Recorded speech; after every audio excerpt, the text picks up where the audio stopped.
Today we're back reading some Neckbeard stories and it's going to be so beautiful. Beautiful but also very cringy and probably horrifying. So yeah, hope you're ready to read some uncomfortable stuff, guys. And as always, thank you for joining me. It means so much to me. And let's go. Enjoy, guys. GameStore Neckbeard thinks he's a knight in shining armor. I, at the time 20 female, have my fair share of Neckbeard encounters, but today I'm going to tell you the tale of Sir Neckbeard and his less than knightly attitude. A few years back, I got dressed up to go walking around my local strip mall. I was wearing a gauzy, flowing white sundress and a flower clip in my hair. I actually felt very pretty. Most of the day I'd spent browsing, going in and out of random stores, not looking to buy anything in particular. At one end of the mall, there's a store that sells games like checkers or jigsaw puzzles, but it also sells stuff for games like D&D, Warhammer, Magic the Gathering, Pokemon, and general nerdy apparel and merch. I'm not into games myself, but my husband, then boyfriend, is, and I was thinking I might find something to send him as a gift. He was living in another state at the time. Enter Sir Knight, the store manager. He appears to be in his 30s, a bit taller than me and 3 times as wide, wearing an ensemble of baggy cargo shorts, dad sandals, and a graphic t-shirt. Instead of a signature fedora, Sir Knight is wearing a cap that I assume he stole from a production of Newsies. And yes, he does in fact have a neckbeard. Sir Knight sees me enter the store from the register and smiles. I smile back, nod, and go to browse, looking at dice and figurines of anime waifu. Suddenly, I see his reflection in the panel of the glass case. I turn around and Sir Knight, I kid you not, does a little bow with a flourish of his cap. Sir Knight, good day, lady in white. Might I be of service to you? Me, no, I'm good. Sir Knight, I see. I would be happy to assist you. What brings you here, my dear? He winks in a way that he thinks must seem very charming. Were you searching for something in particular? I smile politely and I step back and get some distance, specifically from his dragon breath. No, I was just looking, thank you. Sir Knight, still insisting on speaking like he's Wesley from The Princess Bride. Is that so? Well, dear, feel free to ask me any inquiries of our wares. Did you want to see anything in the case? I was about to turn him down, but then I recalled my husband mentioning that he was hoping to buy a model of Nagash, but he was on a tight budget. I had extra money from my tax refund. Me, actually, do you guys sell Warhammer figures? Sir Knight, miniatures? Me, yeah, I think so. It's called Nagash. I think it's a death god or something. Sorry, I don't know what I'm talking about. My boyfriend plays Warhammer. I was thinking of getting it for him. A dark shadow casts over Sir Knight's furrowed, greasy brow. The smile on his face wanes like the moon silhouette fading in the dawn. Sir Knight, dropping all traces of his put-on gallantry, and tells me plainly, no, we don't sell them here, is that all? Me, yeah. Sir Knight, okay, well, that's so funny but also so bad. They immediately lost all interest. Milady isn't single. No! I bet they're in a relationship with some Chad a-hole. The nice guys truly finished last. I watch with some relief as he trudges back to his post and takes out his phone. Sir Knight only looks up when the bell over the door chimes as I leave. He does give me a little wave with a visibly strained attempt of a smile. I suppose I ruined his fantasy of a fair maiden venturing into his shop and being wooed by the whole milady shtick. Needless to say, I never went back. Oh my god, that was such a good story. I love that so much. It was fun, it was entertaining, it was cringy. Hell yeah, good start to the episode. Oh milady, will you be my princess? The next one's called Obviously I Like Her Art. It has great boobs. This weekend my mum and I went to an art fair to support a local artist who is extremely skilled. One of her subcultures she's a part of and which appears in her art is male dominated. At the fair they had a lot of artists creating their work live and it was just very cool. So at one point my mum and I are watching her and somehow struck up a conversation with a guy who also stopped to watch. He told us about what a big fan he was of her. In hindsight, it's a yellow flag. He said her and not her work, and told us about how he first discovered her and the first show of hers he saw. Mostly normal. Then he notices she's about to take a break and excuses us to offer her encouragement. His parting words were a chuckle and said, and obviously I like her work. It has great boobs. I mean, dude's over 300 pounds with a scraggly beard and wearing the lanyard for where he works. I didn't assume he was a disgusting lustful creep because I don't judge based on appearances, and he didn't have a fedora. But sure, shamelessly let myself and my 60-year-old mum know that to you the best part of this young woman's work isn't her skill or the soul that she puts into it, but the fact that the female figures have massive badongas, huge melons, blimps practically hanging off their rib cages. Anyway, mum and I were there from 4 till 9:30 p.m. and he up and left after after 10 minutes and telling her that he was her biggest fan. That was his encouragement. So yeah, a spiritual neckbeard and a fake fan. Mum and I had a laugh about it though, and now so can you guys. Edit, Mum reminded me that he said nipples and not boobs. I feel like that makes it worse. But yeah, wow, that's a gross thing to say to some random person. Like, hey, I love these boobies. Yeah, very strange. The next one's called, do you work with the female? Hi Neckbeard Stories, I've got one for you today. This story is from around 3 years ago when I was the store manager at a gas station. It involves 3 people. OP, that's me, 30-ish male. Sarah, a young lady, also 30-ish if I recall, and working the cash register. Potterbeard, the beard in question. So this day started out much like any other day working at a gas station. That's to say soul-sucking and tedious. Sarah was on the register while I was in the office filing out paperwork. I'm vaguely aware that Sarah is having a conversation with some guy, but it doesn't seem out of the ordinary, so I don't pay much attention. A few minutes later, the store phone rings and I answer. Thank you for calling Crappy's Corporate Gas Station. This is OP. How may I help you today? On the other end is Potterbeard. Potterbeard, is this our location of Crappy's Corporate Gas Station? Yeah, it is. How may I help you? Potterbeard, do you work with the female? I kid you not, that's exactly what he said. He even put the exact emphasis on the word female that you'd expect a neckbeard to. Me, we have several female employees at this location. Can you be more specific? Potterbeard, oh, I was just in your store a few minutes ago. I'm talking about that redhead girl working the register. Me, I understand. Was there an issue? Potterbeard, oh, no issue. I just wanted to ask you if you could give her my phone number. This confuses me. If he was just here, why didn't he give her his number then? Also, I knew Sarah was in a committed relationship with a guy named Corey. Me, may I ask what it's in regards to? Potterbeard, friendship. Me, okay, sure. What's your number? Potterbeard gives me his number and then adds, tell her it's the guy whose Harry Potter scarf she complimented. So I take the number out to Sarah and she says that she barely spoke to the guy and had no idea why he thought that she'd want his number. She chucked the number in the trash, and as far as I know, he never came back to the store. Certainly not the worst story here, but it was certainly odd in the moment. The fact that he referred to her as the female is what's always stuck with me the most. Yeah, like that subreddit, men and females. If somebody does this, it's a huge red flag. So yeah, you think a man is a man, but a woman is just a female. People saying stuff like this is usually the first hint at them having a degrading attitude towards women, or definitely an attitude where they don't think that men and women are like equal or anything. And besides it being super gross and sexist, it's just a weird thing to say. Like, oh, hello madam, is the female here? No, goodbye. The next one's called Library Creep. I'm a college student finishing my degree in early education, and I look like a stereotypical kindergarten teacher. Huge bright glasses and colourful patterned dresses, a la to the great Miss Frizzle. Iconic to be honest, the whole 9 yards. I'm also a bit of a nerd with a somewhat ridiculous love to Star Trek and playing Fire Emblem 3 houses. All of the FE series honestly. I've also been working my way through Naruto and One Piece at the recommendation of my stepbrother, and I've been liking it so far. I'm open to more suggestions. So, I was sitting in the library trying to focus on my final essay for educational technology when I suddenly caught a whiff of something foul, like a mix of egg salad and stale beer. I almost gagged. I looked up and I saw a really overweight neckbeard walking towards me with the creepiest smile. He was wearing a fedora and a t-shirt that had ramen stains on it. I hope. As he got closer, the stench grew stronger and I could barely breathe. I tried to ignore him and focus on the inner workings of the iReady program, in brackets, its ass, but he sat down at the table across me and started loudly typing on his laptop, sniffing and peeking over his screen at me. He definitely hadn't showered in a while and was sweating profusely. It was really gross and horrifyingly distracting. I started to feel increasingly uncomfortable as he kept glancing over at me trying to strike up a conversation. Neckbeard, hey, what are you studying? Me, oh, just some research for my paper. Neckbeard, what's your paper about? I'm really interested in academia and intellectual topics and you have a lot of books there. Me, it's actually for my educational technology class. Neckbeard, ah, I see. There was an awkward pause where I try to keep working and I ignore the stench. Neckbeard, I like your Starfleet earrings. I'm a sci-fi and fantasy guy myself. Do you like Star Wars too? Do you watch anime? Me, sorry, I really need to focus on my work right now. Neckbeard, oh well, you should really take a break. You've been sitting here for like 40 minutes. Me, horrified, how do you know that? I hadn't seen anybody in this section when I came in. Neckbeard, I couldn't help but watch you come in.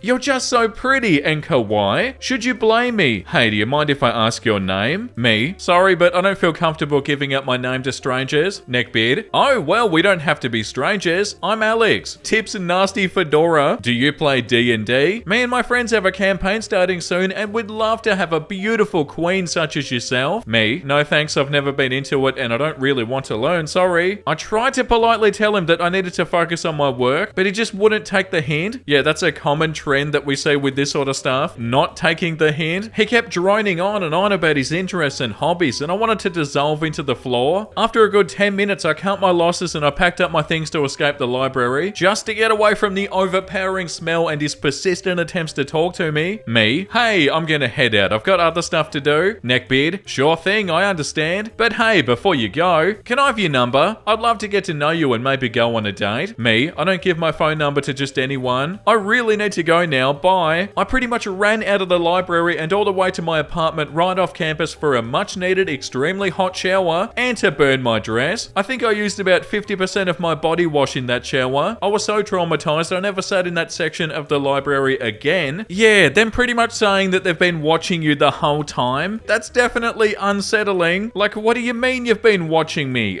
Like, even if they're not an awful person, that's still so weird and unsettling. The next one's called I deal with my freeloading neckbeard brother daily. Before we start, small content warning for some bigotry, racism, homophobia, transphobia, misogyny, and animal abuse mentions. Also, you might not want to read this while eating. Oh god, I don't know if I'm ready for this. Hi guys, I've been dealing with him for about 5 years, and I'm really glad to see that there's a place to tell stories about people similar to him. I'm also on mobile, so sorry if the formatting might be a bit crappy. Anyway, here's my general experience with my neckbeard brother. We'll call him Nerdbeard, since he's one of those people who has to get a bunch of merchandise of the popular things for no reason. I, 21 female, still live with my parents at the moment. I'm trying to find a job related to what I got a degree for, but it's hard since the town I'm in is literally in the middle of nowhere and favors oil and railroad jobs. I'm hoping that I can find something soon and save up enough to move out, because the neckbeard who also lives here is making my life a living hell. Neckbeard, 32 male, is probably the textbook image of a neckbeard. He's unhygienic, has a long unkept beard on his neck with no mustache, doesn't wear a shirt at all unless he has to go somewhere else, which other than work is rare. He's very unhealthy and constantly gets big Sprites and a bunch of prime drinks almost daily, which is especially bad since he's very morbidly obese, probably 500 pounds, and has bad kidneys and other health issues. He's had to be rushed to the hospital twice and almost died one of those times, yet he didn't learn his lesson and I doubt he ever will. He also constantly makes himself food, sometimes grabbing whole bags of chips and eating them all. He'll even drink the last chips in the bag. What does that mean? Eating them like you're drinking them, or genuinely putting liquid in them or something? Please tell me it's the first one. He also does things like burp loudly and joke about others doing it instead of saying excuse me, like anyone else would, scratch himself, pick his ears, etc. He's very disgusting and I don't know how we can live like that. It'd be bad enough if he were just like that and didn't bother anybody, but Neckbeard insists on staying on one of the living room couches instead of his own room. Right, okay, so he's always there. He never picks up after himself, so the couch he stays on is piled with his garbage. Gross, this is so bad. Everyone else is pretty much forced to clean after him. He also likes to be obnoxious as hell to anybody who walks by, constantly trying to make jokes while treating everyone like a little kid. Oh my god, you've got to get out of there ASAP. He also hogs the TV all day and makes everyone watch whatever he's watching or playing, mostly bootlicking cop shows, some generic fantasy series, and Jeff Dunham. Nerdbeard is also a huge bigot. He listens to TikTok at full volume and the main stuff he watches includes Ben Shapiro and Matt Walsh and some conservative thirst trap accounts that say awful racist crap, mainly about black people. I was sitting in the living room with him once and I heard him listening to Ben Shapiro constantly misgender and talk about a trans teenager's genitals with a disturbing amount of glee. Nerdbeard was predictably laughing along with that annoying ass cackle of his. He also likes calling anyone who he thinks is a liberal a snowflake, even though one time he got angry with the idea that Wednesday in the new Wednesday show could probably be gay, literally going off on a rant about how liberals need to stop making straight characters gay. He also went off on a rant regarding the Hogwarts Legacy controversy by saying that those you-know-whats need to stop complaining about a video game and figure out which bathroom they need to use. Oh god, this person sounds awful. I was in my room, but I could still hear everything and I desperately wanted to deck him in the face. Since I'm a closeted trans girl myself, nobody in the house seems to take issue with all the crap he says. My family is conservative, so it's just that much worse. Unsurprisingly, Nerdbeard is also a huge misogynistic pile of crap. He's been in 2 relationships, one local and the other being long distance, and both of them did not end well. I'm not sure about the details, but he's called both women biatches, and I can only assume that the Neckbeard was strong with him and they decided to leave after figuring that out. Outside of that, he watches alpha male TikToks and likes calling women females, even making creepy jokes about me and my twin brother dating twin females. Not to mention that we have dogs that need to be watched during the day and Nerdbeard is often put in charge. Despite this, he neglects them all day and makes me do all of his work. When he's alone with them, he'll bloody scream at the top of his lungs, cuss them out, and he's even gotten violent with them. Oh, what? Slapping them and even knocking the younger dog over when he was small by pretty much kicking him. Oh no, it just gets worse. And the worst part about all of this is that he's fine living this way. He's fine being a 32-year-old slob who sleeps on the couch all day and complains about his very easy job of being a video switcher. He gets a decent paycheck, but he spends it all on Harry Potter and Star Wars crap that he'll use once and never again. He also thinks he needs to buy deluxe editions of every popular game that comes out, which usually cost $80 nowadays as far as I know. He could be using it on rent, but he refuses to do so. Yeah, this is like a 14-year-old boy that never grew up. My parents both seem to be sick of it, but my mum just enables him. At the very least, my dad doesn't have much of a choice since it's my mum doing 99% of the enabling, and my dad always gets scolded for upsetting Nerdbeard for stupid reasons too, such as making a harmless joke or talking over the TV. My dad has tried to find a place for Nerdbeard to rent, but my mum shut that down for whatever reason. My brother also has some kind of immunity or something because my mum will yell at everybody else except Nerdbeard, even threatening to kick out my younger sibling who's about to graduate high school. In general, my mother just likes to take out her frustrations on everybody else, but not her dear sweet Neckbeard son. Knowing that he's not going to move out makes me even more determined to find a job myself and escape this household. So yeah, that's the gist of it. I've been writing this on and off for about 2 hours and I'm tired of writing about my brother, so I won't. Apologies about any grammatical errors or if this is generally a bit messy to read, but I needed to get all of this off my chest. My brother's awful and I hope I can get away from him soon. Yeah, oh my god, I hope you can too. It'll feel so good when you get out of there. I can't even imagine how toxic and just soul crushing it would be to live with somebody like this. Like, how are you meant to be in a positive, happy mood and actually do something with your life? Or even just be in a good mood consistently if you live with somebody like this? I don't even think you can, so you need to get out of there. So yeah, seriously, good luck with this. But yeah, that's the positive. It's going to be amazing when they get their own place. Like, oh my god, I live in my own place, and when I wake up in the morning, there's not going to be somebody there bringing me down. That's amazing. The next one's called Everything Was Fine Until We Got to His Nest. So I went on a date with a guy called Alex, and he wasn't exactly a typical neckbeard from the outside. He was slim, well-groomed, and actually kinda handsome, and the date was actually going well until we went to his place. He said he was living with a flatmate. Fair enough, I wasn't expecting the highest degree of cleanliness from that. The entrance was already quite messy, but I let it slide and I followed him to his room. Now, I'm by no means particular and cleanly. In fact, my room can be quite a mess too, but if I expect to bring someone over, I make sure to tidy things up. There was trash and all kinds of stuff laying around everywhere and on every surface. The only tidy spot in the whole room was his bed and a portion of the floor, and on the walls there were badly black and white printed pictures of anime characters everywhere. He, of course, put on an anime and I tried to convince myself it wasn't all bad because he was charming and funny back at the bar when we had a drink. I went to the bathroom and that crap was messy too. All kinds of stuff and products and dust collecting in any free spot, and I had my phone still in my back pocket, so in order not to dump it in the toilet or on the floor, I had to put it somewhere before pulling down my pants. As much as I was grossed out, so I placed it on the counter, but due to the mess, it kinda didn't catch my eye that it was still laying there when I was done, since stuff was laying around everywhere anyway. So when I left later, I only realised on the city train that I didn't have my phone. The city he lived in was an hour from home and had the second highest crime rate in the country, so I was low-key terrified running around alone being hit up by sketchy dudes left and right in the dark, looking for his apartment. I didn't even remember an address, so it's a miracle I even found his place. When I told him I forgot my phone and I just wanted to get it, I think he thought I was making an excuse to come back, so he really went for that kiss. He pushed me against the wall and kissed me hard. Oh my god, what? Like the dude bit me like he was Edward Cullen or something. My lips hurt and I was super grossed out, so I just told him I needed to catch my train, took my phone and fled. What?